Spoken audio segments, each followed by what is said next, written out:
Hello, listeners, and welcome to the 21st episode of the Heavy NFLD podcast.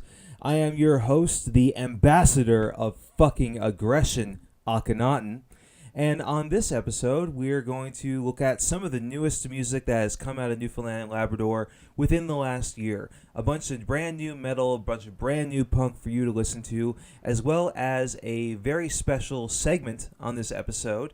We're going to take a look at an interview that yours truly did with CBC. Yes, that's right. Thanks to the compilation album that dropped earlier in August, CBC actually reached out to me. They did an interview that was played on morning radio this past Sunday, and I'm very, very thankful for that. You know, it's a once-in-a-life opportunity, I think, something that I never thought would actually happen. It's amazing that Heavy NFLD's reach has actually gotten as far as the premier broadcasting corporation in this country. Like, that is just completely unreal to me. We're going to play that interview a little bit later in the show, but we're going to head right into the music, first thing first, of course, and we're going to start off by playing a track from an album that came out back in May. This is a song called The Way by Massie.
do the pieces fit? Where do the pieces fit?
Mama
All right, so once again, that was The Way by Rick Massie, followed up by Play in Traffic by Yes Officer and House Sparrow by Hag. The Way comes from Massie's debut album entitled Eclipse, which was released back in May of this year. The Yes Officer song comes from their third record entitled Autobiography of a Naysayer, which I believe was released in June. All the proceeds from the sales of that particular album are going to a group called Black Visions Collective based in the United States, which is a group that also deals in fighting against racism and discrimination. The song from Hag comes from their debut record, which is self-titled, and I believe that was released also back in June. Now, those three songs were definitely bangers, if I do say so myself. I'm a huge fan of all three of these artists, and I think they did a bang-up job on all of these records. We've reviewed all three of these albums on the Heavy NFLD blog so far, so if you want to go and read our thoughts on that, I'd highly recommend going and checking it out. Actually, an addendum to that, the review for Massie's album Eclipse has not actually been posted yet, but it's coming out this week, so just keep an eye on the blog for that. But with that out of the way, we're going to go into our next track, which will be The Worst from Sludgefist.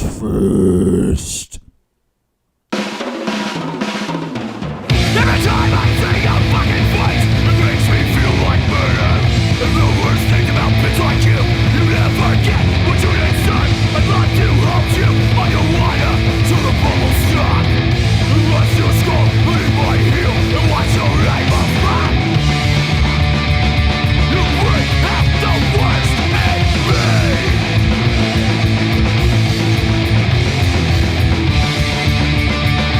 You make me so ugly.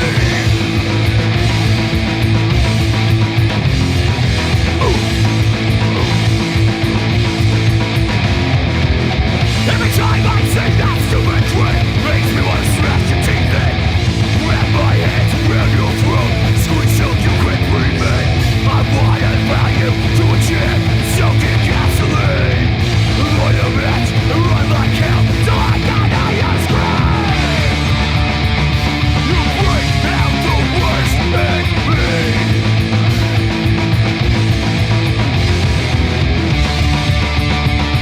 You make me so ugly.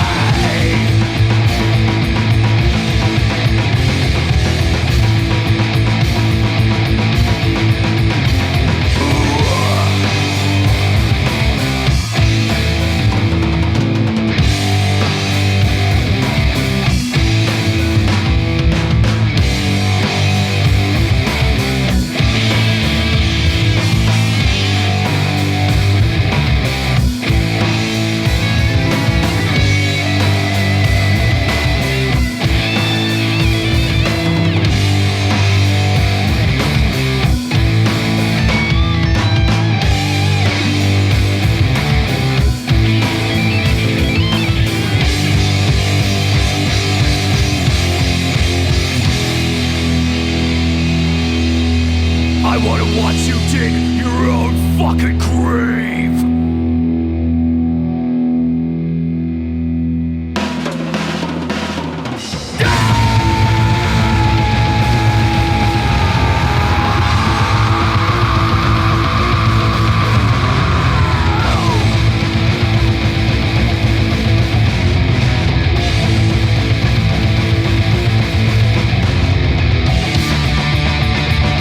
You bring out the worst in me.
All right, so giving a bit of coverage to the west coast of the island, you just heard The Worst from Sludgefist from their debut self-titled album, which was released back in January of 2020. It's a pretty good album. Our very own Ben Chapman-Smith gave a review of the album, which was posted to our blog quite a while ago, so if you want to read our thoughts on that, why don't you go over to the blog, just type in Sludgefist in the search bar and look for that review. It is up there, ready for you to read, and definitely give the album a listen too. I genuinely think it's pretty good. It's a solid mixture of death metal with groove metal, thrash metal, hardcore. There's a lot of different grimy stuff going on that album, and I think it's well represented by the artwork, which is literally just a gray fist that looks like it's been dipped in some kind of radioactive nuclear waste. It's fucking awesome. And following that was Voiceless by Ultimata, the debut single from that band. For those of you who don't know, which if you've been living under a rock for the last month is pretty much the only way you wouldn't know, it's the new band from former Trash Juice vocalist Andrew Aylward, along with all the other guys who are in that band. They are a progressive metalcore outfit in the vein of Born of Osiris, After the Burial, that kind of thing. Definitely going hard on the Sumerian core vibes, but with a little bit less synth going on, of course, as you just heard. So those are the two songs that we just played. That both those bands, of course, are from the west coast of the island. They're both from Corner Brook. So it's proof that, there is somewhat of a scene going on the other side of the island, which is honestly amazing and something that I never thought would happen. So props to both you guys for doing that. Now, we're going to go right from that into the news segment of the show. And we're going to tackle some local news first. The very first thing that I should let you know, the very first story that we should cover on here is the release of Heavy NFLD's very first compilation album. It is something that I am super, super proud of and super, super thankful to the metal community in St. John's and elsewhere in the island for being a part of. The album is called Burn the Leeches. It was released on August 21st. And the purpose of the album was to raise funds for ARC-NL, that is the Anti-Racism Coalition of Newfoundland and Labrador. Now, ARC-NL is a group that, of course, as you can probably interpret by the name, fights racism and discrimination in our province, whether it's in Newfoundland or Labrador. They are primarily based in St. John's, but they do some work in other parts of the island too, especially in Gander. And I want to give a shout out to both Jen Nolan, who is one of the coordinators over at ARC-NL, and Richie Perez, which is a name that many of you guys are probably familiar with, for helping me kind of organize this and determine where to send the funds from this album. So if you want to help support this cause, if you want to help fight against racism and against discrimination in Newfoundland and help fight for these marginalized communities which absolutely exist in St. John's and other parts of the island and in Labrador too, then please go and consider purchasing this record, and we will donate all the funds from that towards this group that's doing a lot of really great work. Now, of course, we're going to play the interview that I did with CBC in just a few minutes, where I got a chance to talk to Johnny Hodds, who is someone who works for CBC, and he's a metalhead himself, doesn't get a lot of opportunities to talk about metal and that kind of music that he's into in his line of work. So being able to talk to me, he was super appreciative of that, and obviously I really appreciate the fact that I was allowed to go on CBC and kind of, speak my piece about this. So I just want to give a shout out to him.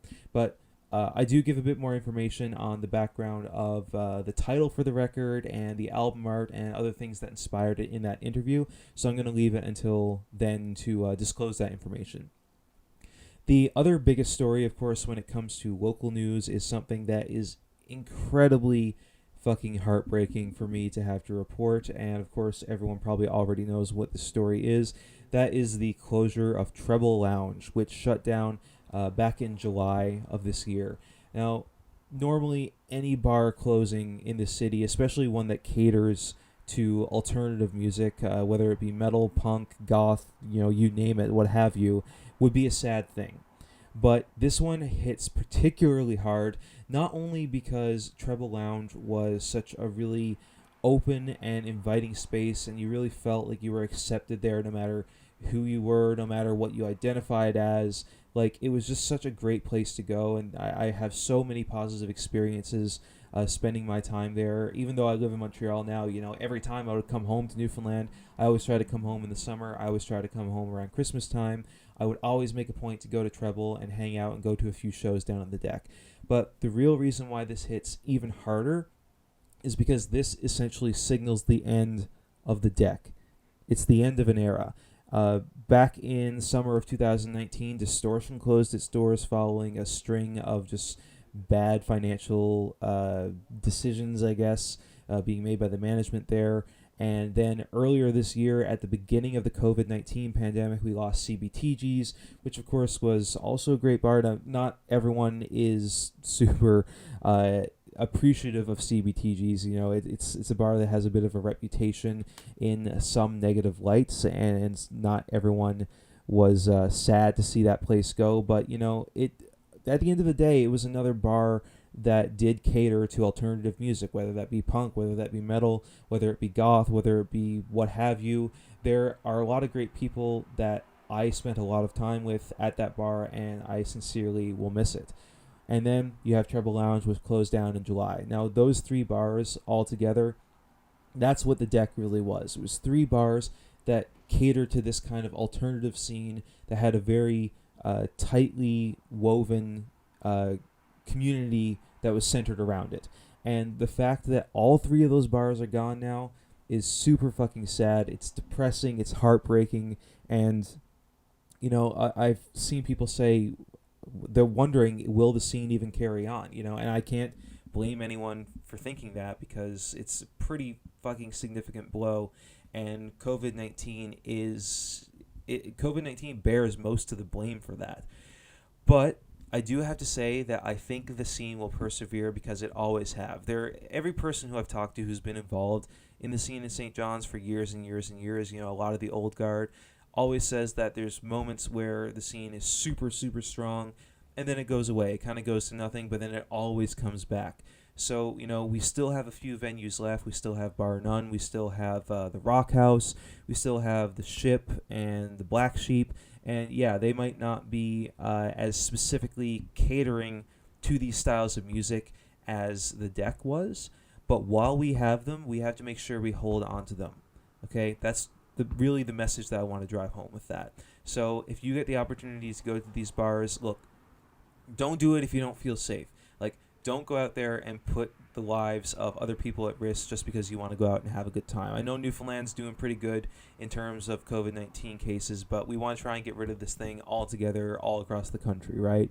So if you don't feel safe going down there, don't do it. But, if things seem fine and people are saying, hey, you can actually go out to these places and you don't have to worry too much about spreading this disease, and you don't have to worry too much about catching it yourself, then please go and support those venues and try and help them to prevent them from closing, essentially. When it comes to the metal world at large, there's really only one story I want to talk about, and that's the really, really heart-wrenching news of the passing of Riley Gale from Power Trip. Now, I'm not going to harp on this for too long, because I know that everyone's probably still grieving for this loss. I know I am.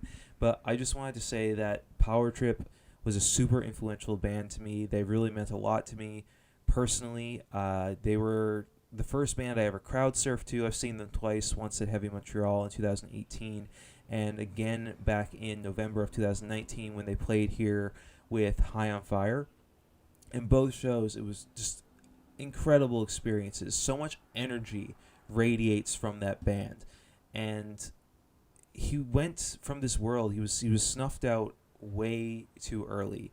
34 years old is way too young to be taken, especially when this is a band that was really just kind of gaining like a significant amount of momentum in their career. You can tell that they were going to be around for years and years and years to come, and who's to say what's going to happen with the rest of the band. But I just wanted to say that Riley was a super huge influence for me as a vocalist, and eventually, as a frontman, because I want to become a frontman of my own band at some point in the future. And I don't know, I just want to say rest in peace, rest in power to the fucking man, the myth, the legend, Riley Gale of Power Trip from Texas. All that being said, we are now going to play the interview with myself and Johnny Hodds that was aired on CBC this past Sunday. Check it out. The death of George Floyd at the hands of police in Minneapolis last May spurred worldwide protests. In June, thousands of people gathered at a Black Lives Matter rally on the steps of Confederation Building here in St. John's, and people are continuing to find new ways to show their support. One of those people is Greg Sweetapple. He's a Newfoundlander living in Montreal who runs the online magazine Heavy NFLD. Greg put out the call to heavy metal and alternative musicians across the province to submit songs for an anti-racism compilation album. The result is a 23-track album called Burn the Leeches, which was released online recently. The CBC's Johnny Hodder spoke with Greg Sweetapple about the inspiration for this compilation. It wasn't originally my idea. If I can do a little bit of a shout out here, I guess it was James Moss, who is the bass player for a band called Ultimata, who are from Corner Brook. He's the one that originally came up with that idea. He just posted that as a comment to one of my posts on Facebook, and I was like, you know what? Like, that's a great idea. There's a lot of other people, too, that said, hey, if you guys put together a compilation album, we're definitely willing to put something towards that. We want to contribute. But in a bit of a larger context, I'm a person who's been watching online content of police violence for years, like for the better part of a decade at this point. I mean, I'm 26 years old right now, and ever since I was 15 or 16 years old, I've just been seeing video after video after video after video of cops essentially murdering people, or in a lot of cases too, murdering people's pets at the very least, which is a completely other thing.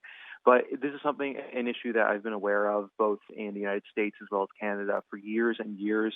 And I guess living in Newfoundland, where institutionalized racism does exist to an extent, it's not something that we see as often because, of course, Newfoundland is so homogenous. It's mostly a white province, right?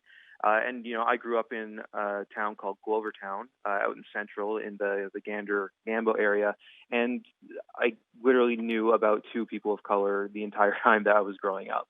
So I think living in an area like that, I didn't see it much in person, but I was still aware of the problem due to content that I was seeing online. So when all this kind of stuff happened, me and a couple of people who I'm really close to went to some protests that happened here in Montreal.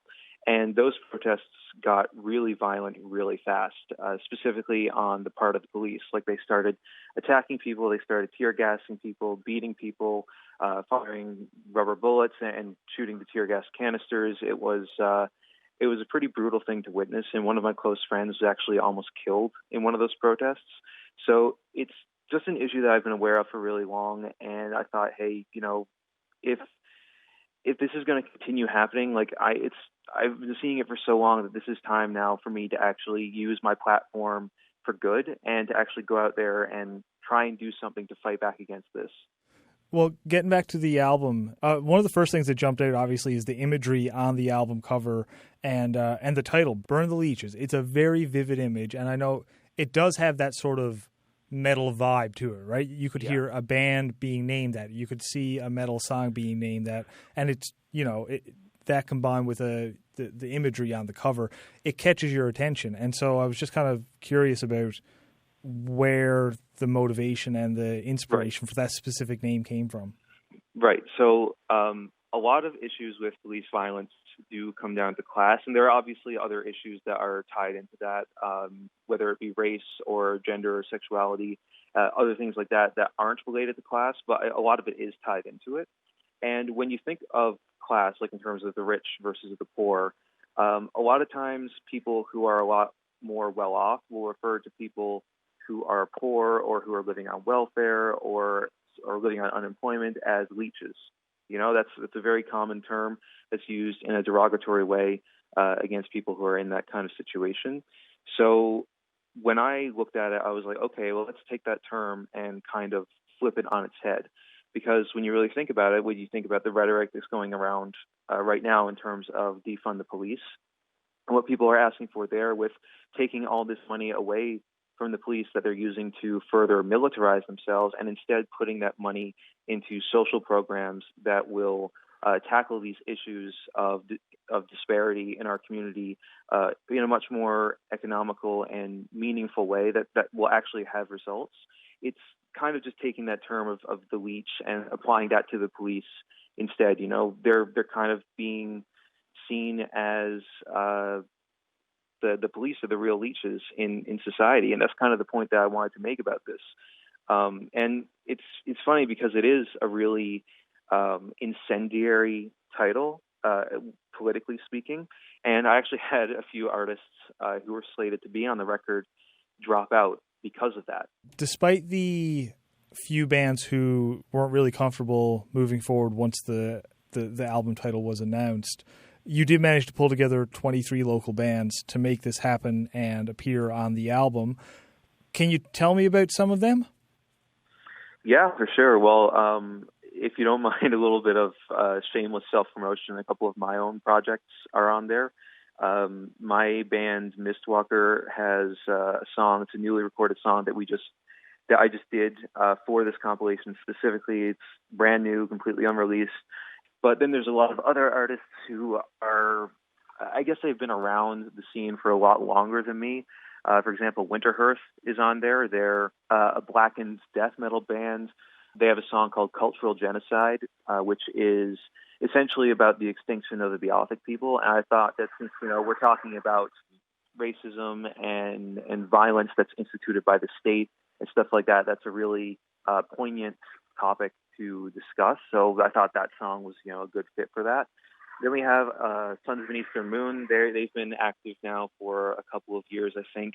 They're kind of a folk metal band. They have a real Viking vibe going on. They're really cool. They're one of my favorite bands going on in the scene right now. And then there's a lot of other sort of smaller groups that haven't garnered as much attention that I decided to put on there as well. Bands like Bad Milk, who are kind of like a Nirvana-esque, like Melvins-esque kind of grunge group. Who else do we have on there? There's Doors and Fours, who are they're actually from Ontario, but the guitarist and lead singer from that band, Adam Peach, is originally from Grand Bank. So that's the reason why I reached out to him and got them to include a track there. They describe themselves as kind of like metally punk. It's an interesting mixture of different styles that's going on in their music. Really, this album is kind of all over the place. You have a lot of bands that fit into the punk category, but you also have a lot of bands that fit into like the really extreme ends of what metal can go to. There's some really just tried and true rock and roll on there, but there's even some electronic music on there too, and some ambient stuff. So it's a very mixed bag when it comes to the different styles that are present on this album. Yeah, I was going to ask you if we might have to put a disclaimer out for the heavy metal hardcores who, are going to hear heavy metal compilation album and then listen to this, and it isn't all technically metal. No, yeah, that's definitely true. I mean, you can get into really bogged down semantics arguments about, what subgenre is what, but I've always thought that punk and metal are very related in terms of their history and in terms of their sound, and especially in terms of being very loud, angry, aggressive forms of music. So I think having a compilation album that features both punk and metal artists, as well as punk and metal adjacent artists like Black Market Hardtack, for example, who are kind of like this weird experimental electronic rock group. I think it all fits, really. And you mentioned that Newfoundland and Labrador is sort of a little more culturally homogenous. Were you able to find any degree of diversity within the local metal and punk scene? That was definitely a bit more difficult because I had a couple of artists who were going to be on there who just unfortunately couldn't get me their material in time, who, they were people of color, and I really wanted to have them on there, but the time limit just kind of constrained that, and they couldn't get me their material. So that was unfortunate. So most of the artists that are on the album are white folks, which, I mean, when you look at the metal and punk scene in Newfoundland, like that's just kind of how it is anyways. So I decided to take a look at other marginalized groups instead, like, people from the LGBT community and stuff like that, and try and prioritize those artists as well. So there's several that do fit into the LGBT category, or, they are female fronted or that kind of thing. And I tried to prioritize that as best I could. But the reality is, when you look at punk and metal, like, it really is a space that's dominated mostly by straight dudes and white dudes. So it's really difficult when you're already in such a homogenous culture to go and try and find other artists that are outside of that. But I did the best that I could with what I had, basically. Well, and as far as that goes, I think maybe from the outside looking in, heavy metal and punk rock sometimes gets a bit of a bad rap for not being the most inclusive. It can seem very intimidating from the outside looking in. But how does it make you feel knowing that there are this many local bands within that larger realm and that broader spectrum of music that were willing to step up and contribute to the album?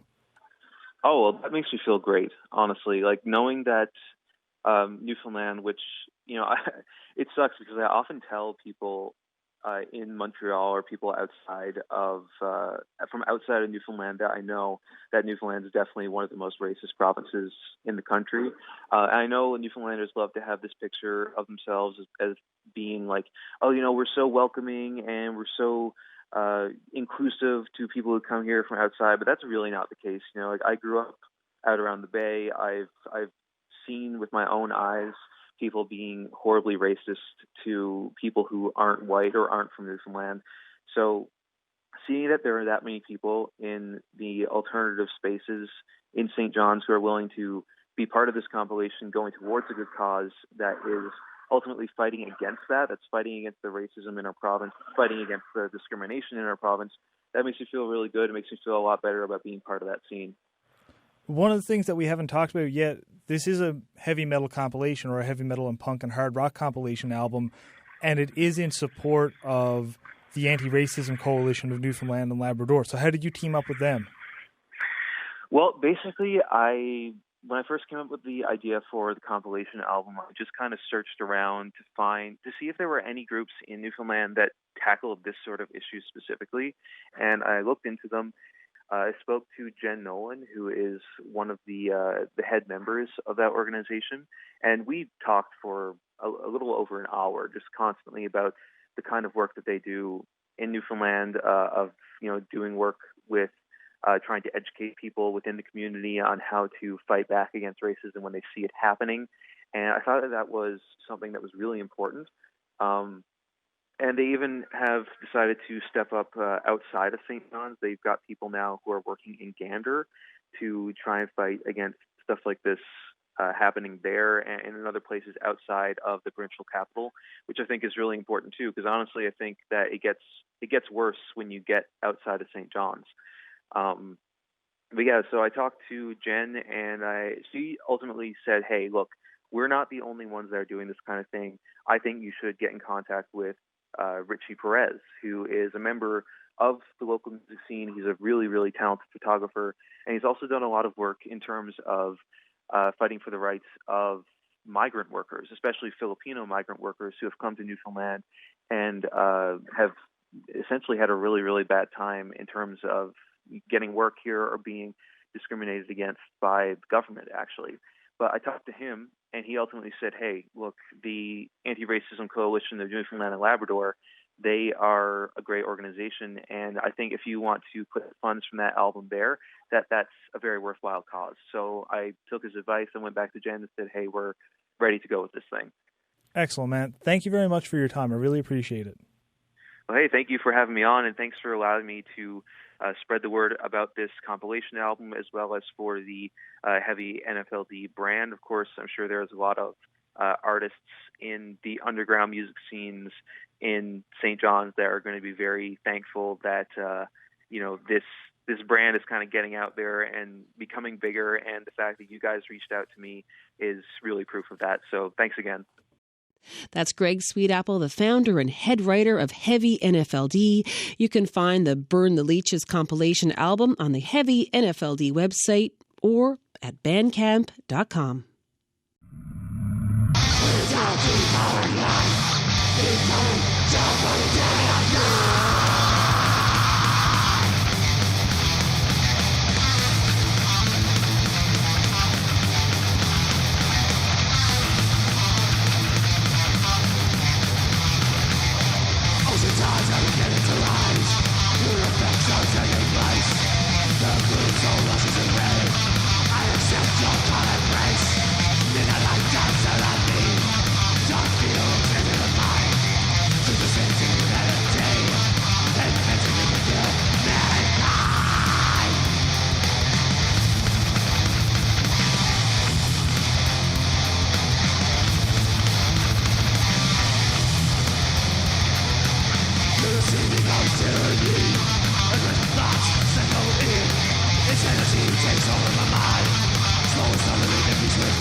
All right, so there you have it. That last track that we played was Charmed by the Dead from Winterhearth, from their brand new album Riverbed Empire, which just came out literally a few days ago. It's a fucking banger. I've been listening to it nonstop at work. Highly recommend you check this out. They just released a music video for this specific track. It's up on Metal Injection. They did a exclusive premiere of that video on their site, so I highly recommend you go and check that out as well.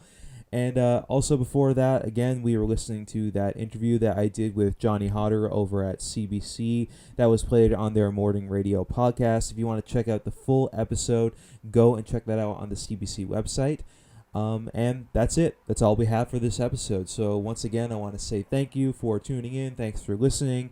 Of course, support local, support Newfoundland and Labrador, and stay fucking heavy.